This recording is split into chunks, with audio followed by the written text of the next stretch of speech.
More doses of AstraZeneca COVID-19 vaccine arrive in the country through the World Health Organization's vaccine sharing program COVAX facility. The Health Department will seek emergency use authorization for Sinopharm vaccine, the shot recently administered to President Duterte. Nearly 7,000 new COVID-19 cases have been added to the country's caseload, which now stands at above 1,094,000. A research group believes that more restrictions may be eased, but the current quarantine status should be retained. And as the COVID-19 crisis worsens in India, several countries boost their vaccine production, including China, where the virus emerged over a year ago.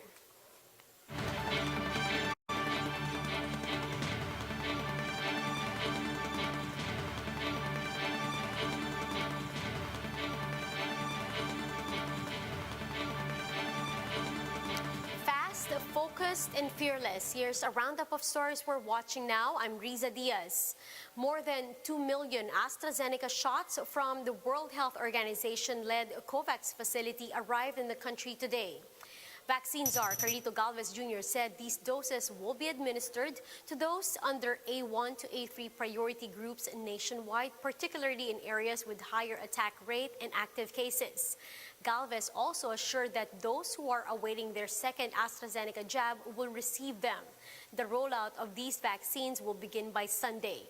Meanwhile, Health Secretary Francisco Duque III announced that more Pfizer vaccines will arrive in the country by Monday. On Monday, that's May 10, we are expecting the Pfizer delivery of around 193,000 doses. The Health Department says more than 2 million Filipinos have so far been inoculated since the vaccine rollout began in March. This figure represents 3% of the government's target of 70 million. To achieve herd immunity against COVID-19, around 70% of the total population should be inoculated. Of this number, 1.8 million have received their first dose of COVID-19 vaccines, while only 372,000 Filipinos have so far completed their inoculation against the virus. The government has so far received a total of 7.5 million COVID-19 vaccines, which include those procured by the government and those donated by China and the COVAX facility. Health Secretary Francisco Duque III has ordered his agency to seek emergency use authorization for Sinopharm COVID-19 vaccine. In a press briefing, Duque said this way, the government won't be forced to return some 1,000 donated jabs from the Chinese vaccine maker. Recall that President Duterte ordered to pull out the Sinopharm jabs from the country following backlash over his inoculation last Monday. So far, Sinopharm COVID-19 vaccines have only been granted a compassionate special permit in the country by the Food and Drug Administration. I have already instructed the Bureau of Public Health Services Office of the DOH to file with FDA for issuance of an emergency use authorization for the Sinopharm donated vaccines, okay, so that there will be no need to return them. We've heard famous vaccine brands like Pfizer and Moderna being called mRNA vaccines by health officials. Some experts say this type of vaccine is relatively new and is fairly different from traditional jabs. But how exactly do messenger RNA vaccines work, and are they safe for use? Bloomberg senior health reporter Robert Langreth gives us the answers and debunks information in this report. Messenger RNA vaccines from Pfizer and Moderna have been shown to be highly effective in preventing COVID-19. But this technology is very new, and that's made them extremely vulnerable to disinformation campaigns. These include a false worry or a false belief that the mRNA vaccines could somehow alter your DNA. So, are mRNA vaccines actually risky? These are the facts that you need to know.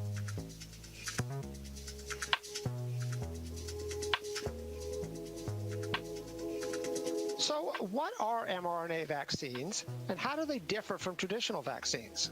Instead of introducing into the body a weakened version of a virus or a piece of a virus, they temporarily turn the body's cells into tiny vaccine-making factories. So how do they do this? Well, what they use is synthesized versions of something called messenger RNA. Now, that's a molecule that normally carries genetic coding from our DNA in the nucleus to the body's protein-making machinery. But what happens here with the vaccines, mRNA, once introduced in the body, instructs the body to make the spike protein, which is a key protein that the SARS-CoV-2 virus uses to enter cells. And now this, in turn, stimulates the body to make long-lasting antibodies to the coronavirus. Messenger RNA vaccines are quicker to develop than traditional ones because production doesn't require growing live viruses or viral proteins inside live cells. Also, messenger RNA's modular nature makes designing vaccines relatively straightforward. In the case of Moderna's vaccine, it took only a few days for researchers to come up with the messenger RNA sequence that is used in the actual vaccine. So what type of disinformation is actually being spread about mRNA vaccines? Well, one thing that that's out there a lot is that steps were somehow skipped in developing or authorizing the vaccines. Now, it's true that these vaccines reached the market in absolutely record time, but that's actually not because any testing steps were skipped. Basically, companies were able to speed up the process by performing some testing steps in parallel. And in addition, especially in the case of Moderna's vaccine, the U.S. government took big financial risks by paying to gear up manufacturing well before the results were in. And in fact, even with the emergency use authorization of these vaccines, the FDA actually established strict guidelines in advance of what they'd be required to get emergency approval. And the vaccines went through full phase 3 trials with 30,000 patients, at least that many or more. And they were required to show more than 50% efficacy in preventing symptomatic disease. And the two messenger RNA vaccines easily outperformed that standard. And they were also required to show, 2 months of safety follow-up from their phase 3 trials. And we'll be back with more stories after the break. Keep it here on One News.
You're still watching One News Now. I'm Riza Diaz. The Health Department reports nearly 7,000 new COVID-19 cases today. This pushes the country's total caseload to almost 1.1 million, 63,000 of which are still active. Now, more than 10,000 patients have recovered from the disease over the past 24 hours. While 170 did not survive the virus, the total COVID-19 fatalities in the country is now more than 18,000. Meanwhile, the OCTA research group reports that the daily average of new COVID-19 infections in the metro slid down by more than half since the peak of the surge.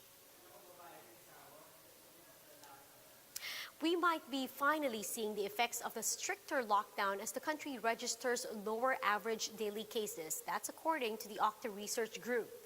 OCTA research fellow Guido David earlier told us that the decrease of average daily cases was not artificial, and it is rather the result of the implementing ECQ and MECQ in NCR Plus over the past few weeks.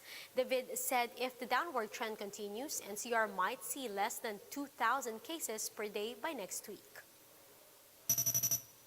Oh, I wouldn't call it an artificial decrease. This has been actually several weeks in the making. So this is a product of the stricter lockdowns. We had a 2-week ECQ and 3 weeks MECQ. We're now about almost 60% lower compared to the peak number that we had. Still, David suggested to keep NCR Plus under MECQ. However, he believes that some restrictions can be relaxed and more businesses can operate again if new cases continue to decrease.